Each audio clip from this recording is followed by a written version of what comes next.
મારું નામ જોશી ભાવિક છે। બધાને જય માતાજી। આજથી શરૂ થતા આ પાવન પ્રસંગ એટલે કે ચૈત્ર નવરાત્રિ।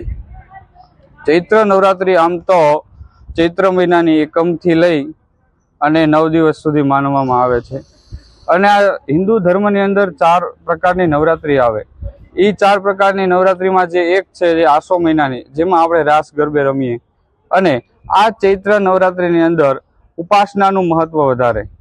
અને એક પૌરાણિક કથા એવી છે કે જ્યારે મહિષાસુર નામનો રાક્ષસ હતો, એનો આતંક વધ્યો। એટલે આતંક વધવાને કારણે માતા પાર્વતી દેવીએ પોતાના અલગ અલગ 9 સ્વરૂપ વડે એને ઉદ્ધાર કર્યો હતો।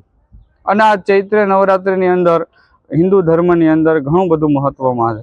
અને આજના દિવસે હિન્દુ ધર્મનું નવું વર્ષ પણ ચાલુ થઈ જાય એવું પણ માનવામાં આવે છે। અને ચેટી ચાંદ તરીકે પણ ઓળખવામાં આવે છે।